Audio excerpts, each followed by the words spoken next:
Hello दोस्तों। तो स्वागत है आपका हमारे यूट्यूब चैनल डरावनी कहानी मुँह जुबानी में। दोस्तों, कहानी शुरू करने से पहले मैं आप सभी को बता देना चाहता हूँ कि मुझे आपके प्यार और आपकी सपोर्ट की ज़रूरत है, और वो मुझे तभी मिलेगा जब आपका अपना सब्सक्राइब बटन दबाएंगे। तो फटाफट से जाके आप सब्सक्राइब का बटन दबा दो और बेल आइकन दबा के नोटिफिकेशन को ऑल पे रखो, ताकि हमारी आने वाली सभी कहानियों की जानकारी आपको मिल सके। तो चलिए शुरू करते हैं आज की कहानी। फटाफट से अपने कानों में हेडफोन लगा दीजिए और कहानी का डरावना आनंद और लुत्फ़ उठाएं। दोस्तों, ये जो कहानी मुझे मेरे पिताजी ने सुनाई थी वो मैं आपको सुनाने जा रहा हूँ। दरअसल ये कहानी एक सुपर्णो पिशाच यानी सर्प पिशाच पे है, और ये एक सच्ची घटना पर आधारित है। दरअसल ये कहानी पहाड़ियों के गांव की है, जहाँ पर एक पिशाच यानी सुपर्णो रहता था। इस सुपर्णो यानी सर्प पिशाच ने अपना डेरा पहाड़ी जंगलों में बनाया था। ये पिशाच मतलब ये सुपर्णो पिशाच का आकार बड़ा विशाल था, जो कि बड़ा भयानक था। कोई भी इस सर्प पिशाच को देखता था तो उसकी कई रातों की नींद उड़ जाती थी।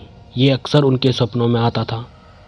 ठीक उसी प्रकार एक दिन 4 लोग जंगल में अपनी गाय चराने गए थे, और साथ में वो लोग लकड़ियाँ भी काट रहे थे। उन लोगों की गाय घास चरने लगी, तो उन्होंने सोचा कि जब तक गाय घास चर रही है हम तब तक लकड़ियाँ काट कर जमा कर देते हैं। वे सभी लोग लकड़ियाँ काटने लगे। अचानक लकड़ियाँ काटते काटते उन्हें थकान लगी, तो वे सभी उसी जंगल में आराम करने के लिए एक बड़े से विशाल सी चीज़ पर बैठ गए। दरअसल उन्होंने ये सोचा था कि ये एक गिरे हुए पेड़ यानी उसकी लकड़ी का कुंदा है। तो ये सोचकर वे लोग उसी लकड़ी के कुंदे पर बैठ गए। उन्हें इस बात का ज़रा सा भी अंदाज़ा नहीं था कि वे किस चीज़ पर बैठे थे या किस प्रकार की भयानक चीज़ पर बैठे थे। वे सभी आराम फरमाते फरमाते एक दूसरे से बातें करने लगे और मस्ती करने लगे।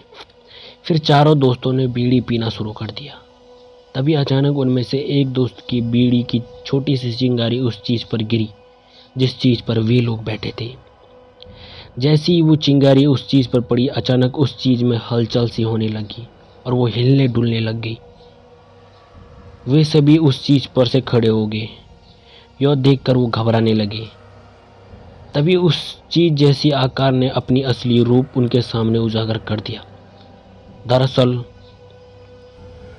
उसका जो रूप था वो पीछे से अजगर की तरह था, और उसका जो मुंह था वो आधा एक राक्षस की तरह था।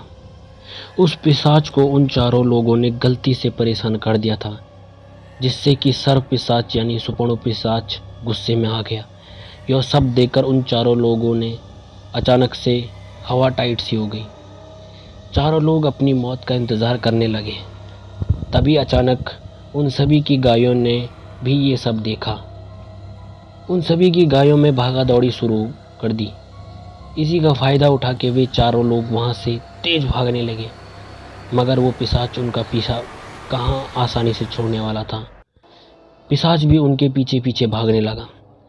गायों और वे सभी चारों दोस्तों की भागा दौड़ी हो ही रही थी। उनमें से एक दोस्त थोड़ा सा धीमे भागने लगा। दरअसल उसे थकान सी लग गई थी, जिसकी वजह से वो दौड़ नहीं पा रहा था। उसके तीनों दोस्त आगे निकल चुके थे। वो सुपर्णो पिशाच अब उसके करीब पहुंच चुका था और उसे मारने ही वाला था। तभी उस लड़के के साथ साथ एक गाय और 2 बैल भी भाग रहे थे। तो उसने सोचा कि किसी न किसी ने को तो मरना ही मरना है। ये सोचकर उसने अपने हाथ पे रखी कुल्हाड़ी को एक बैल के पैरों पे मार दिया, जिससे कि वो बैल ज़मीन पर गिर गया, और वो सुपर्णो पिशाच ने उस बैल को ही दबोच लिया। उसी का फ़ायदा उठाकर वो वहाँ से भागने में कामयाब हो गया, और चारों दोस्तों की भी जान बच गई। उसके बाद से वे लोग कभी भी उस जंगल की तरफ नहीं गए। दोस्तों, तो ये थी हमारी आज की कहानी। अगर आपको हमारी ये कहानी पसंद आए तो प्लीज़ हमारे इस चैनल को सब्सक्राइब ज़रूर कर देना, और साथ ही लाइक और एक प्यारा सा कमेंट भी ज़रूर करना, ताकि मैं आपके लिए हमेशा इसी प्रकार की कहानियाँ ला सकूँ। तो दोस्तों, मिलते हैं हम आपको अगली कहानी में। तब तक के लिए बाय बाय। धन्यवाद।